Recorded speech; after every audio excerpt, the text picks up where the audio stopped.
इसलिए मैं कहता हूं कि आप 2020 के भारत में हैं। किसी से डरिए वरिए मत।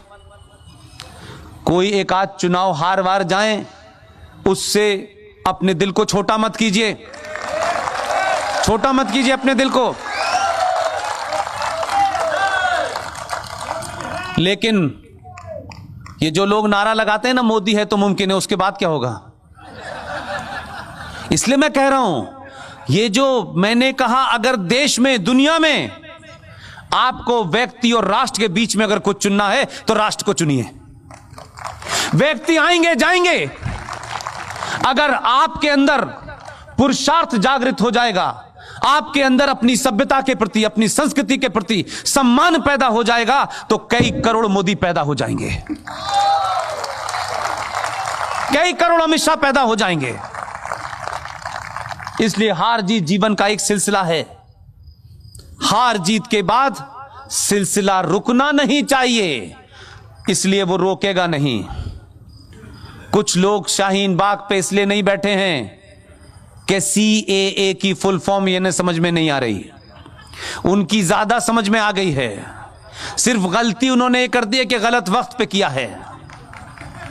उनको समझ में नहीं आ रहा कि दिल्ली में नेहरू जी नहीं है। अब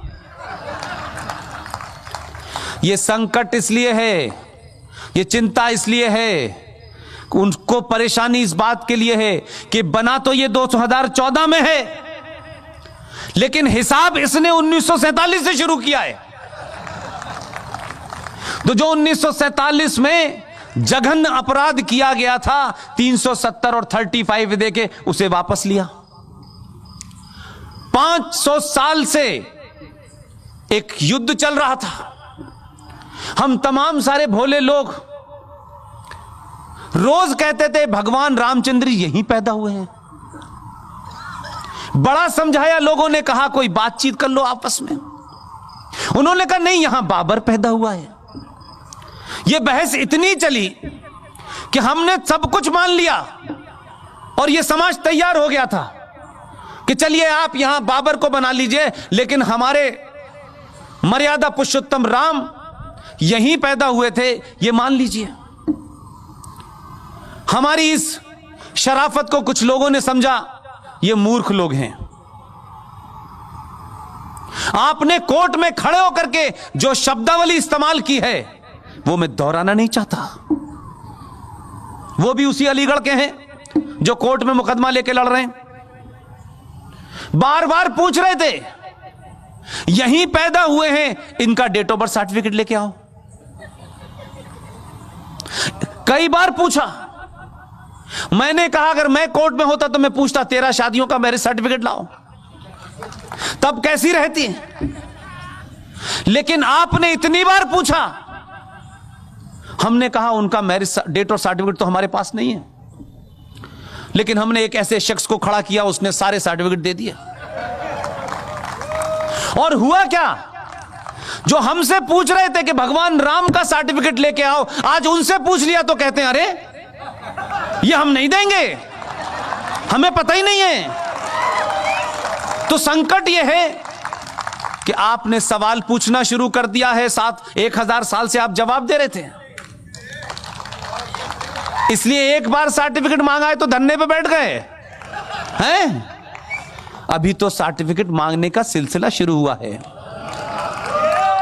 और ये इसलिए नहीं हुआ है, इसलिए कह रहा हूं उसकी जो ईमानदारी, उस पर शक मत करो।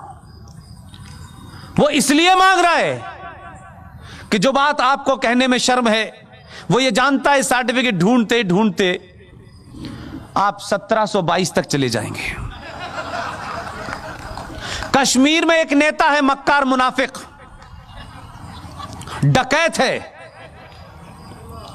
उसने अपने सर्टिफिकेट खोजे, जाति गुप्तगू में कहता है 1722 में मुझे पता चला मेरे पूर्वज राघोराम कौल थे।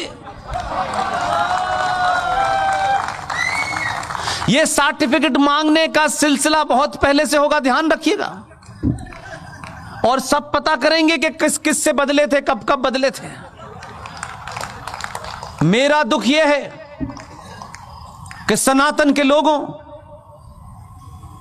आप किससे डर रहे हैं?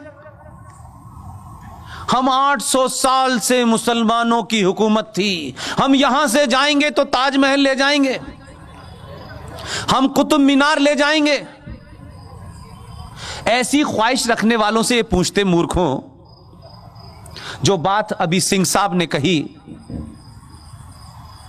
उन जाहिलों से पूछो तुम्हारे बाप दादा कितने कमजोर थे यार, जो तलवार और जजिया देने की वजह से जिन्होंने मजहब धर्म छोड़ करके मजहब इख्तियार कर लिया। हमारे बाप दादे तो उस वक्त भी बहादुर थे और आज भी हम बहादुर हैं, तुम हमें डराओगे? तुम किसको डरा रहे हो यार? हम जब नहीं डरे तो अब डराओगे हमको? अरे हमारा तो एक ही गया है, तब तुम्हारी स्थिति ये हो गई है। हमने कहा इसकी बात मान लो, 14 में अकेला है, हमने कहा मान लो इसकी बात, नहीं, लो बेटा दूसरा भी आ गया। बहुत समझाया, भैया आराम से रहो, आराम से, ये तुम्हारे लिए सब्सिडी हमसे ले रहा है। जो तुम्हारे भाई बहन हैं जिन्हें तुमने जाहिल और गरीब बना के रखा है, वो इस देश के हिंदुओं के पैसे से कमाई सब्सिडी से उनको गैस भी मिलती है, चूल्हा भी मिलता है। देते वक्त उसने ये नहीं देखा कि किसका बर्तन ताम चीनी का है और किसका तांबे का है, ये नहीं देखा उसने। तुम उसकी जात पे शक करते हो, ऊपर वाला देख रहा है, लाइन से भेज रहा है। उसको मालूम है कि इस्लाम के मानने वाले पूरी दुनिया में जलील हो रहे हैं और उस अल्लाह को भी जलील कर रहे हैं, इसलिए धीरे धीरे भेज रहा है। एक से दिल नहीं भरा, उसने यूपी में भी भेज दिया।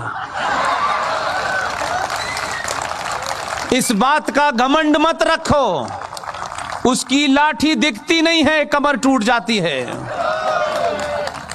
बहुत उत्पात मचाते हो और बार बार कहते हो हम देश तोड़ देंगे। ऐसी तोड़ी है इस बार के चिल्ला के कह रहे हैं माफ कर दे मेरे मौला। चिल्ला रहे हैं यूपी के चीफ मिनिस्टर के सामने, बारे माफ कर, एक बार माफ करता हूं। 3-3 लाख का बिल भेजा है घर पे, बस जलाते हुए पकड़े गए थे, पैसा भरो।